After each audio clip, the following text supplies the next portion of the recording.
Welcome back to the channel, my YouTube family. How are you doing today? We are giving you more life behind the sticks. The last episode we were kind of concentrating on some fancy stuff that you can do with third-party software in OBS. Today what I thought I would talk about is a very important subject for all you content creators, especially you streamers, and that's how to balance out all those audio requirements on your stream, get them all balanced in the right levels, etc. But broader than that, I'm going to talk in general how you should be balancing your audio, because audio, if you have bad audio on any of your videos, regardless of whether it's a live stream or whether it's a kind of edited recorded video, if you don't get the audio right, people will click away, and we don't want them doing that. So I'm going to help you out today. Should be good. Let's do it. So before we get started into talking about balancing your audio, I will be doing this in two parts. Today we're just going to talk in general about balancing audio, all the different audio sources that you might have coming into your stream, and give you a guide about what kind of levels that I recommend you should be setting. In part two, we're going to be talking about how to really have a balanced audio, as far as having a fairly flat audio. Not only for your microphone like you're here now, but also for gameplay. And that's one that I've struggled with a lot, is that when something like a game, every game's different of course, but your audio goes like this. And so what we're going to try and do in part two is show you how you can have a very nice level audio. We also are going to talk about a little bit of the filters in OBS today, and talk about ducking, how you can duck your microphone. We're not talking about the animals. We're talking about a technique that will allow you to automatically lower your game volume or music volume or whatever it might be when your microphone is active. And I think that one is worth it, if nothing else, if you take nothing else away, but you're a streamer. That particular ability in OBS for me is fantastic. Now I use OBS in a number of ways. I use it, and again, you can use the same thing that we're going to talk about today for OBS. You can use in Streamlabs, but you can also apply it into your video editing software as well. But I use OBS in a couple of ways. Since I've upgraded my system at the start of the year, the Elgato capture card software is no longer working for me, and so Elgato's suggestion is to use OBS. So I managed to dial in OBS to do my recorded videos, and I've been working hard to get the audio correct on those videos. So sometimes I will record just like I'm streaming a live playthrough, and so to get all the levels to try and balance out, it can be a nightmare at times. Now for me personally, I'd rather just be able to record and have everything right, all the levels right, and export the video and edit it as I need to, and then I can upload it. Otherwise, you're going to have to fiddle around with levels of this, of gameplay, of music, whatever, voice, etc. And I don't want to do that. I want it ready to go as a file, and so it's saving me time.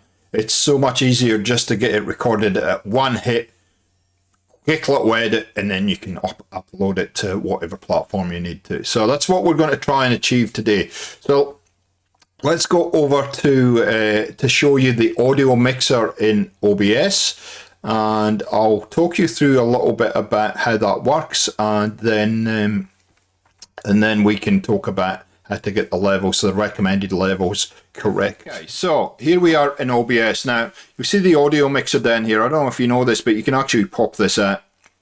That's what we're going to do. We just pop it out. You can put it over there, or you can move it around. However, we'll just resize it for now so you can see it. This can look a bit weird, so we'll get it into a nice long kind of configuration for you. Now you can see there's all kinds of levels happening here. I've got audio hijack, which I showed you in the last video. My Blue Yeti microphone is obviously going back and forward. Discord is going back and forward, and then I've got my Elgato game capture sound. So Essentially, what you want to do is that you want to have your audio hitting in around the green or the amber colors here.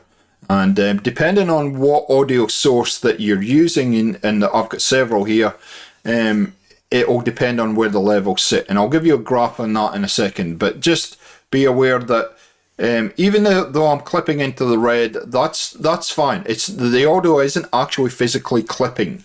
It is if you get above 0 decibels, then you're going to get clipping and it's going to distort. And if you don't know what clipping is, it basically is distorting. And so if you don't want that to happen, then stay within the try and stay within the amber range, and then you're not going to have any dramas there. But the thing that we want to concentrate on is, obviously, if you're playing a game, you want your voice to be louder than the gameplay, and you want to balance that out. You don't want to blow people's ears out, and you don't want people to have all this different sound coming into their ears at the same levels, and it can confuse. Obviously here you could add music, you could add all kinds of stuff, though, notifications, all kinds of stuff in here. So let's go to the graph that I suggest you use, and we can talk about that a little bit further.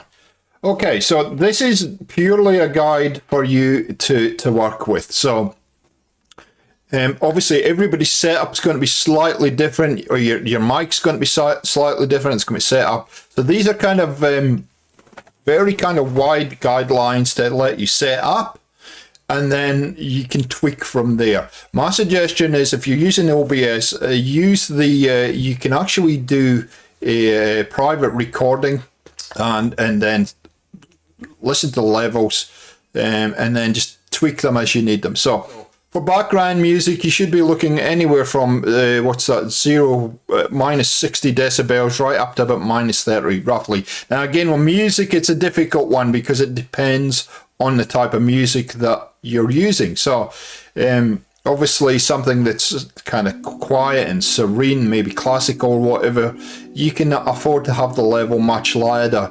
If it's heavy metal and heavy rock, then you might want to push that down a little bit. So it kind of, you gotta just be careful a little bit with background music, but it is down at the bottom of the scale of all the sounds that you've got coming in. Then game sound, and this is a very important one, and something I really want to talk to you about is that you don't need your sound maxed out or leveled out. Quieter sound is okay in the mix. It's okay. There's other things that we can do to boost it and level it out, and we'll talk about that in part 2 of this video. But having your levels lower is actually better because it gives you more flexibility, especially if you do what I do when I record content. I like to have the levels lower, and then if I have to boost them up, I can. If they're okay, I can just leave them where they are. If you record too loud, and there's a possibility that it's distorting, you have nowhere to go. Your audio quality can suffer from that. So have your audio a little bit lower than you would normally feel it would be acceptable, and you'll find it'll give you much more flexibility. So game sound, we're looking at about minus 30 decibels up to about minus 15, minus 12, somewhere in there seems to be about the sweet spot. And like I said, depending on your setup, you might have to play around with that. The next part of this is any alerts that you might have on your stream, and then your voice chat. You should be in around that minus 15 to say, I'd say probably minus 2, minus 3 level there. Alerts would be at the back end of that. You want the alerts slightly higher than your game sound, but a little bit lower than the voice chat. And then voice chat is a difficult one, because voice chat not only includes your own microphone, but something like Discord. And my advice there is, if you do have people with Discord, have the Discord slightly lower than your microphone. but not overpowering, because everybody that comes into a Discord chat can have different mic levels, so it can be a little bit difficult, a little bit more difficult to balance out, and you might actually have to physically go into Discord and try and balance the mic levels there before you bring it into OBS. And then the last one that I would suggest is your voice peaks. I would suggest that you really don't want your microphone peaking much more than, say, -3, -5 at the very top end. I would say -3. You don't want it going much higher than that. Otherwise, you're getting into clipping territory. Although you are fairly safe up until 0 decibels, but just to give you a buffer, I would say -3 is a good area for you to work with. Okay guys, I did say we're going to talk about ducking today, but I think it makes more sense when I go into some of the filters and effects that we're going to talk about next week, to talk about ducking then. And so I apologise for that, but I think it would just confuse things, and it wouldn't quite make much sense. So just to make it cohesive, I'll talk about ducking when we talk about the filters that you can add to different sound sources next week. So tune in for that one. If you have found this useful, please let me know down in the comments down below. If there's anything that you use that I've missed in this discussion, let me know also. And I look forward to putting part 2 together for you and helping all you content creators, making sure that you've got the audio under control. Anyway, that's it for me for now. Thanks for watching. Thanks for the support on the channel as ever. And we'll catch you next time on Life Behind the Sticks. See ya.